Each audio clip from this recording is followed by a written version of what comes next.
आप लोग जानते हैं कितने साल हो गए मीडिया में रोज़ लगभग टेलीविज़न के डिबेट्स में, न्यूज़ डिबेट्स में जाते हुए, तो एक आदत सी पड़ गई है इन लोगों की। और चाहे वो अर्नब हो, नाविका हो, राहुल शिवशंकर हो, और भी हमारे कितने सारे फ्रेंड्स हैं, आनंद नरसिम्हन हो, अंजना ओम कश्यप हो, बहुत सारे दोस्त हैं जिनके साथ, दोस्त ही कहूँगा क्योंकि भाई भारत में सब दोस्त होते हैं, दुश्मन तो कोई मैं मानता नहीं किसी को। लेकिन हाँ, एक बात ज़रूर है कि मीडिया में आज की तारीख में ये देखा जाए कि पिछले 5 6 7 सालों में जो गिरावट आई है वो इन्हीं दोस्तों की वजह से आई है। तो मैं जानता हूँ कि जब मैं इस तरीके के लाइव करूँ और अपने मीडिया के दोस्तों के खिलाफ अगर मैं लाइव करूँगा तो हो सकता है कि कल से मुझे मीडिया में बुलाना बंद कर दिया जाए। हु गिव्स अ डैम, किसी को क्या फ़र्क पड़ता है, मुझे तो कोई फ़र्क नहीं पड़ता।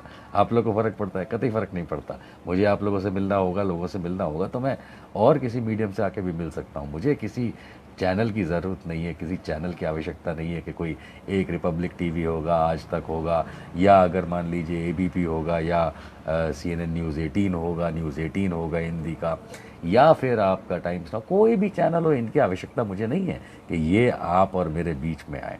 वो बात और है कि मैंने कई साल इन चैनल्स पे बिताए हैं और इन चैनल्स के प्राइम टाइम डिबेट्स में हज़ारों डिबेट्स किए, कुछ नहीं, हज़ारों। जहाँ तक मेरा अंदाज़ है 10,000 से ऊपर तो मैंने डिबेट किए हैं इन्हीं लोगों के साथ मिल करके। तो एक बड़ा अच्छा लगता है कि भाई मैं नेशनल मीडिया के इतने सारे चैनल्स पे, सैकड़ों चैनल्स पे कई साल से आप लोगों से मुलाकात करता रहा, कोशिश करता रहा कि किसी तरीके से जो देश की बात है, लोगों की बात है, उसको मैं सामने रखूं, क्योंकि मुद्दे ही ये लोग टेढ़े मेढ़े बनाते हैं। ठीक है, वो अपनी एक जगह है, वो पूरी की पूरी स्टोरी और पूरी की पूरी स्टोरी लाइन अपनी जगह होती है कि किस तरीके से मीडिया देश को गुमराह करने के लिए या अन्यथा अपने प्रोपागेंडा चलाता है। लेकिन दोस्तों, बड़ा दुख होता है यदि किसी पहचान वाले की, किसी अच्छे व्यक्ति की अगर मृत्यु हो जाए, तो मौत हो जाए। आपने भी देखा होगा किसी पहचान वाले की अगर मौत हो जाती है तो दुख होता है, किसी की भी मौत पे दुख होता है, क्योंकि आखिरकार वो चैप्टर बंद हो जाता है। आज का टॉपिक है कि अर्नब गोस्वामी सिर्फ एक बंदर बन के रह गया है। देखिए, यहाँ मैं साफ कर दूं कि अर्नब गोस्वामी की पत्रकारिता की मौत हो चुकी है। अर्नब गोस्वामी के जर्नलिज्म की मृत्यु हो चुकी है और इस बात का मुझे दुख है, क्योंकि मैं गुजरात अहमदाबाद में नौकरियां करता था, काम करता था, और टेलीविज़न मीडिया जैसे आप लोग देखते हैं मैं भी देखता था, और न्यूज़ चैनल्स भी देखता था, न्यूज़ के मैं डिबेट्स देखता था। और अर्नब गोस्वामी उन चेहरों में से एक है जिसको मैं पसंद करता था। और किस तरह से पसंद करता था?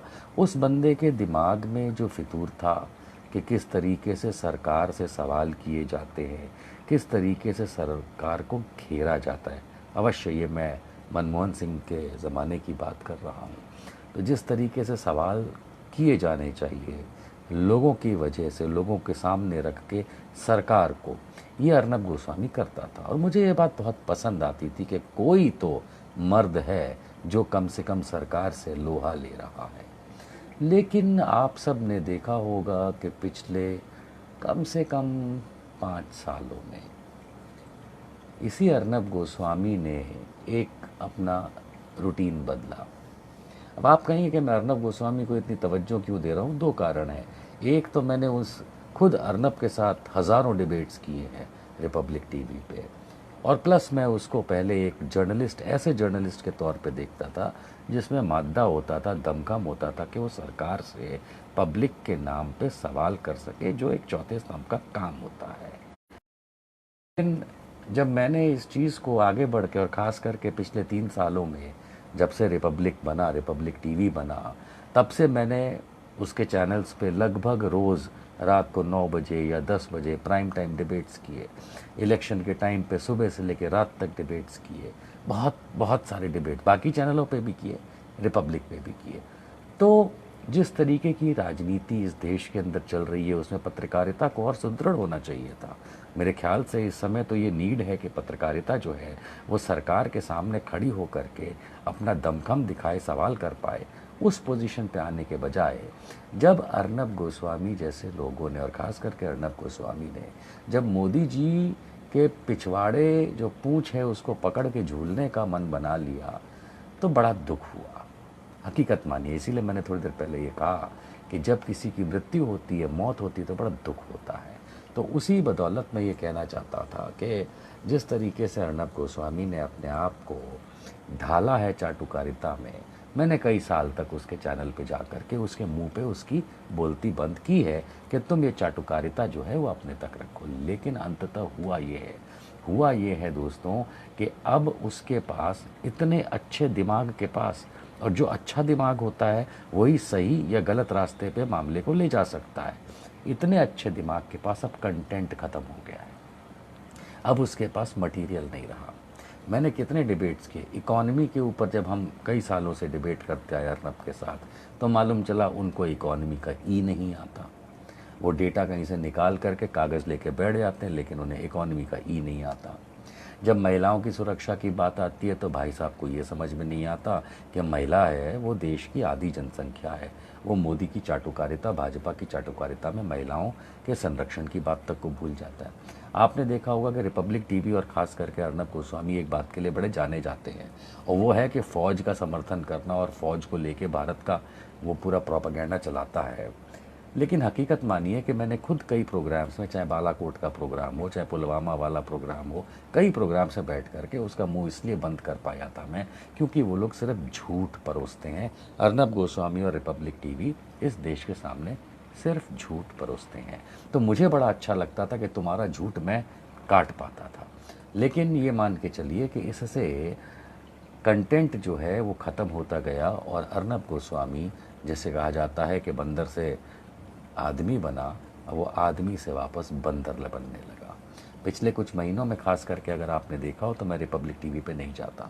उसका कारण ये है कि मैं बंदरों की जमात से नहीं बिलोंग करता, और जब मैं बंदरों की जमात से नहीं बिलोंग करता तो मैं बंदरों के साथ बैठ करके उनके बंदरपने को नहीं सहन करता। ठीक है, कोई कह सकता है कि मैं बंदरों का अपमान कर रहा हूँ, तो भाई अब क्या किया जाए, भारत में तो कहावत यही है। और Hanuman ji please don't mind, आपके बंदरों का मैं इस्तेमाल इसलिए कर रहा हूँ क्योंकि अर्नब गोस्वामी हनुमान बनने की कोशिश में नहीं है, कायदे से इधर से उधर उछल कूद करने वाला बन के रह गया है। तवज्जो इस बात पे दीजिए दोस्तों कि अगर आप ध्यान देंगे तो ये मालूम चलता है कि अब कंटेंट नहीं है। इसलिए जो पहले संबित पात्रा करता था, उछलता कूदता पाँ पाँ पी पी पू पू पाँ पाँ, और वो सोचते थे कि भैया ताली बजा देंगे, तो उसी तरीके से आज की तारीख में ये अर्नब गोस्वामी जो हैं, इनके पास कुछ कंटेंट नहीं बचा। वो हर मुद्दे के अंदर पहली बात तो मोदी के सामने बात नहीं कर सकता क्योंकि उसकी फटती है, और अर्नब गोस्वामी की जो फटती है उसका कारण सिर्फ ये है कि मेरे ख्याल से कि उसका जो चैनल है और उसकी जो जीवन आविका है उसमें पूरा का पूरा भारतीय जनता पार्टी का समर्थन है, और उस बदौलत वो अपनी जीवन आविका दो रोटी कमा पाता है। तो ये तो मैं मान के चलता हूँ कि जो बाप होता है फिर बेटा उसके खिलाफ जाता नहीं है। लेकिन पत्रकारिता जो है, पत्रकारिता का इसके अंदर बलात्कार कर दिया उसने। अगर आप उसका चैनल देखते हैं, मैं तो खैर उसके चैनल पर इतने सालों तक बैठा हूँ, तो आपकी आज की पहले की तारीख में ये होता था कि पहले की तारीख के अंदर वो गलत नैरेटिव रखता था, और हम लोगों को बड़ा मज़ा आता था उसके गलत नैरेटिव को उसके मुंह पे तोड़ने के। लेकिन अब उसने बंदर छाप काम शुरू कर दिया है। अब वो बिल्कुल भी ए सुन, ए वो कर, ए ये कर, ये करता है। तो इस तरीके के करने से पत्रकारिता ख़त्म हो गई। ये तो कॉमेडी भी नहीं बची, ना ये कॉमेडी बची, ना ये एक्साइटमेंट बचा, ना ये थ्रिल बचा, ना ये किसी तरीके का एंटरटेनमेंट बचा, और समाचार तो कतई नहीं बचा। हकीकत मान के चलिए कि अर्नब गोस्वामी जो है, मुझे ऐसा लगता है कि कहीं ना कहीं ये दिमागी रूप से परेशान हो चुका है। इसलिए नहीं कि ये पहले से था, मेरे ख्याल से ये बहुत सुलझा हुआ पत्रकार था, इसने अपने दिमाग चला करके ही जो भी काम किए हैं वो कर पाया है। लेकिन अंततः ये होता हुआ दिख रहा है मुझे, क्योंकि जब आप उसको रीड करते हैं, फेस रीडिंग जिन लोगों को आती है, ख़ास करके साइकोलॉजी जिसको समझ में आती है, तो अब ऐसा लग रहा है कि जिस तरीके से ये उछल कूद कर रहा है, मुझे लगता है ये मानसिक रूप से बीमार हो चुका है। और मानसिक रूप से बीमार लोग जो होते हैं, ठीक है, माना कि आपके पास आपकी कंपनी है, आपका चैनल है, इसलिए आप उछल कूद करते रहेंगे, लेकिन हकीकत मानिए कि अब लोग ऊब चुके हैं। मैंने रिपब्लिक की टीम को भी, जो मुझसे कोऑर्डिनेट करती रही है, मैंने बोला है कि अब इसमें कोई मज़ा नहीं रहा। मज़ा तो तब आता है कि आप एक स्टोरी बनाएं, चाहे झूठी बनाएं, और हम लोग जा कर के उस झूठी स्टोरी को सीधा कर दें, है ना। तो पब्लिक को क्या है, पब्लिक को दोनों तरफ देखने को मिलता है, और पब्लिक अधिकांश तौर पे डिसाइड कर पाती है कि जैसे बालाकोट पे इन्होंने झूठ के प्रोग्राम चलाए थे और हम जैसे लोगों ने बैठ करके वहाँ पे उन रिटायर्ड फौजियों तक का पिछवाड़ा सुझा दिया था जो मोदी मोदी करते थे और हकीकत निकाल ली थी, तब भी अर्नब गोस्वामी कुछ नहीं बोल पाता था क्योंकि मुंह बंद रह जाता था, सच्चाई बाहर आ जाती थी। इसी तरीके से और बहुत सारे मुद्दे हैं पाकिस्तान को लेके इत्यादि, जब ये झूठ परोसता था तो हम लोगों को बड़ा मज़ा आता था कि इसी के प्रोग्राम पे बैठ के, इसी के चैनल पे बैठ करके इसी के झूठ को सही करा जाए। मेरे ख्याल से उसको भी ये मज़ा आता होगा। लेकिन अब वो सब चीज़ जा चुकी है। अब अर्नब गोस्वामी सिर्फ एक बंदर छाप काम करने के लिए बाकी रह गया है। हकीकत मज़ा आता है कि पब्लिक अभी भी देख करके ताली बजाती है। ये नहीं समझ में आती कि ये चूतिया है कि पब्लिक चूतिया है। ये समझ में ही नहीं आता, क्योंकि पब्लिक जो उसको देख रही है वो बंदर छाप मंकी ब्रांड काम देख रही है। तो ये चुतियापा कहाँ है, ये नहीं समझ में आ रहा। अर्नब गोस्वामी के दिमाग में चुतियापा है, या वो इतना स्मार्ट है कि वो जानता है कि लोग चूतियापंथी देखते हैं, माफ़ कीजिएगा इन शब्दों के लिए, इसलिए वो दिखा रहा है और आप लोग देख रहे हैं और आप लोग ताली बजा रहे हैं। और या फिर पब्लिक इतनी बेवकूफ़ है कि उसके चुतियापे को देख करके खुश हो रही है। मतलब कहीं ना कहीं आकर के एक लाइन ड्रॉ करनी पड़ती है कि जिस तरीके से ये माहौल चल रहा है, इस माहौल के अंदर अगर आप कॉमेडी समझ के भी देखते हैं तो मान के चलिए वो कॉमेडी का कोई मज़ा नहीं है। कॉमेडी देखना है तो और आपके कॉमेडी बहुत सारी चीज़ें आती हैं। तो जब कंटेंट नहीं बचा, जब उनके पास मुद्दा माल नहीं बचा, जब भारतीय जनता पार्टी को की चाटुकारिता में पड़े पड़े अब तो वो देश विरोधी खुद हो गया है। अगर आप देखेंगे तो अर्नब गोस्वामी देश विरोधी बातें करता है ना। तो इस तरीके के माहौल के अंदर मेरा मन किया कि एक मैं कैजुअल आप लोगों के साथ एक फेसबुक के ऊपर ये बात कर पाऊँ सब लोगों के साथ मिल करके, और मैं अपने तौर पे बता पाऊँ। और मैं आशा करता हूँ, क्योंकि मैं अर्नब गोस्वामी को बहुत सालों से जानता हूँ, पर्सनली जानता हूँ उसके साथ, पर्सनली मतलब मैं उसके चैनल पे जाता था, उनके साथ बैठ करके अर्नब गोस्वामी के साथ मैंने कम से कम 2,500-3 हज़ार तो डिबेट किए होंगे। तो ये बहुत लंबा समय होता है। अगर 1 घंटा भी अगर मैंने दिया हो अपनी ज़िंदगी का अर्नब गोस्वामी के एक प्रोग्राम पे, और मैंने अगर 3,000 शोज़ किए हैं उसके साथ बैठ करके, तो तकरीबन 3,000 घंटे अपनी ज़िंदगी के मैंने अर्नब के साथ डायरेक्ट या इनडायरेक्ट बिताए हैं। और मैं जहाँ तक समझता हूँ एक सुलझा हुआ इंसान, सुलझा हुआ पत्रकारिता का दिमाग है। लेकिन जब उसने वो जो ट्रैक पकड़ा है, वो जो ट्रैक है वो उसको शायद सही लगा होगा कि इस ट्रैक के चलते हुए वो पैसा अच्छा कमा लेगा, क्योंकि उसे शायद नहीं, किसी भी पत्रकार को नहीं फ़र्क पड़ता सरकार किसकी है, वो तो अपना काम करते हैं, उसमें से पैसा बनाते हैं। लेकिन हकीकत मानिए कि अब तो मेरे ख्याल से ना तो भारतीय जनता पार्टी उसको सपोर्ट कर रही, ना मोदी जी उसको भाव दे रहे, पब्लिक उसको वैसे ही पसंद नहीं करती, भक्त जो है सिर्फ ताली बजाने के काम आते हैं, बाकी जो पूरा देश है वो उसको कॉमेडी के तौर पे देखता है। उसी की फ्रेटर्निटी जो है, यानी कि जो जर्नलिस्ट्स हैं, वो उसको अच्छी नज़र से नहीं देखते। और जहाँ तक मुझे पता चला है कि कुछ रिपोर्ट्स भी बीच में आई थी कि ये जो गोदी मीडिया के जो एडवर्टाइज़र्स होते थे, स्पॉन्सरशिप देने वाले लोग होते थे, पैसा देने वाले, वो भी अब पीछे हट रहे हैं कि बंदर छाप काम ज़्यादा दिन हम नहीं सपोर्ट करेंगे। तो हो सकता है कि अर्नब गोस्वामी जो है इस दुविधा में हो सकता है कि अर्नब गोस्वामी को ये मानसिक तौर पे झटका लगा हो सकता है कि वो बीमार हो गया हो, और इसीलिए जब आप आजकल उसको टीवी पे देखते हैं तो सिर्फ बंदर छाप काम करते हुए देखते हैं। माफ़ कीजिएगा, कुछ लोगों ने मुझे प्रोग्राम जब मैंने अनाउंस किया था कि मैं आज 11:30 बजे करूँगा, तो बहुत सारी बातें कही कि नहीं अर्नब गोस्वामी बंदर नहीं है, कुत्ता है, अर्नब गोस्वामी कुत्ता भी नहीं, खुजली वाला कुत्ता है, पता नहीं कितने मेरे को इनपुट्स आए थे। लेकिन मैं जब मैं बंदर का एग्ज़ाम्पल देता हूँ वो इसलिए क्योंकि उसके जो वक्तव्य है उस वक्तव्य के अंदर बंदर छाप दिखता है। बाकी कुत्ता बिल्ली खुजली कुत्ता है ऐसा मैं किसी को नहीं कहना चाहता। उसके लिए मेरे पास अमित शाह है जिसको मैं कह सकता हूँ खुजली वाला कुत्ता है, वहाँ तक ठीक है अमित शाह के लिए। लेकिन अर्नब गोस्वामी जो है मेरे ख्याल से अभी भी समय है। माय डियर फ्रेंड, मेरी कभी कभी बातचीत होती है तो, या जब कभी भी चैट पे मेरी एक आध बार जो बीच में बात हो जाती है अगर, तो मैं कई बार कह तो नहीं चुका हूँ, लेकिन मेरा मन करता है मैं कहूँ कि अर्नब तुम एक अच्छे पत्रकार बन सकते थे, लेकिन तुमने बंदर छाप मॉन्की ब्रांड काम करके खुद का बिगाड़ दिया है। हर वो व्यक्ति, हर वो चैनल, हर वो कंपनी जो एक ऊंचाई पे चली जाती है गलत रास्ता पकड़ के, मान के चलिए जितनी तेज़ी से ऊपर गई होती है उससे डबल तेज़ी से नीचे आती है। सवाल तो ये उठता है कि अब अर्नब गोस्वामी का क्या होगा। और मुझे चिंता होती है इस बात से, क्योंकि हम लोग इस भारतवर्ष के अंदर एक चीज़ जानते हैं, किसी की मृत्यु हो जाए, किसी की मौत हो जाए पहचान वाले की, तो बड़ा दुख होता है।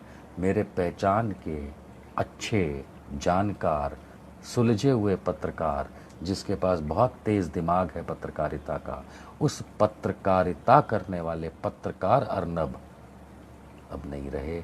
अब वो ड्रामेबाज, बंदर छाप, मंकी ब्रांड, उछल कूद करने वाले नालायक अर्नब गोस्वामी, जो अब मोदी चाटुकारिता में भी कहीं नहीं बचा, सिर्फ वो बचा है। दुख होता है। आप लोगों के साथ मन किया कि दुख की घड़ी बिताऊं कि श्री अर्नब गोस्वामी पत्रकार नहीं रहे।